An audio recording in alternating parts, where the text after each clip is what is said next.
chers compatriotes, la Journée mondiale de lutte contre la désertification et la sécheresse m'offre l'occasion de revenir sur les principaux enjeux liés à la dégradation des terres. Comme vous le savez, les sécheresses récurrentes de ces dernières années ont entraîné une détérioration massive des écosystèmes et de la biodiversité. La désertification touche près de 80% du territoire national et la dégradation des terres est estimée à 200 000 hectares par an.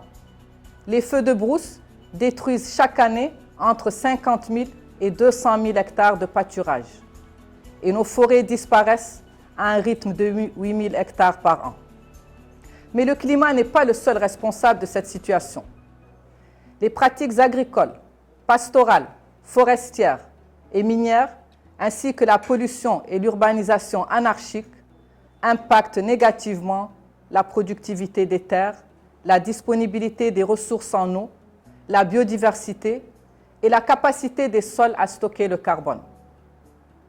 En outre, au-delà des impacts environnementaux, la dégradation des terres accentue la pauvreté, l'insécurité alimentaire et énergétique, l'exode rural et les conflits. Depuis la ratification de la Convention des Nations Unies sur la lutte contre la désertification et la sécheresse en 1996, notre pays a mis en œuvre plusieurs programmes et projets, avec le soutien de nos partenaires techniques et financiers, que je souhaite remercier ici pour leur engagement continu à nos côtés. Ces programmes ont permis d'améliorer les techniques de fixation des dunes, de restauration des terres dégradées, de conservation des eaux et des sols et de reboisement. Ils ont aussi contribué à améliorer les conditions de vie des populations grâce aux activités génératrices de revenus, notamment au profit des femmes.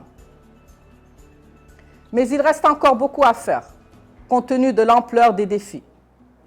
Nous devons augmenter le rythme de la restauration des terres et des espaces forestiers dégradés, afin de garantir le maintien des opportunités économiques face à une demande toujours croissante.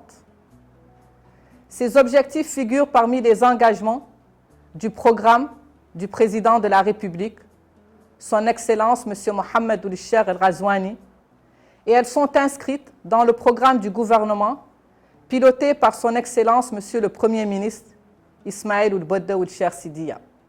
Ces objectifs seront réalisés à travers deux initiatives majeures qui seront mises en œuvre par le ministère de l'Environnement et du Développement durable. Il s'agit tout d'abord de l'initiative de la Grande Muraille Verte que vous connaissez, qui a démarré en 2017 et couvre 6 wilayas: le Trarza, le Brakna, le Tagan, la Saba et les Dohod. Deuxièmement, le nouveau programme national de restauration et de gestion durable des ressources forestières qui vise à restaurer 30 000 hectares de forêt d'ici 2030. Ces deux initiatives devraient contribuer à la réalisation des objectifs de l'agenda 2030 et de l'agenda 2063 de l'Union africaine et aussi de l'accord de Paris sur le climat.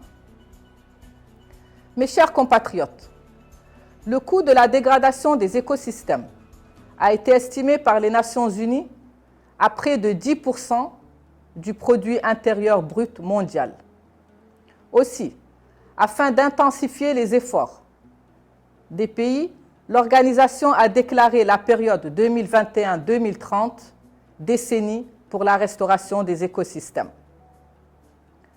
Notre pays est résolument engagé à poursuivre les investissements publics dans la restauration des écosystèmes dégradés. Mais cet engagement devra obligatoirement s'accompagner d'un changement des modes actuels de production et de consommation qui surexploitent les ressources naturelles. Je mesure toute la difficulté d'une telle démarche, mais je suis convaincu qu'en travaillant tous ensemble, nous trouverons les moyens et les solutions pour relever ce défi. Je vous remercie.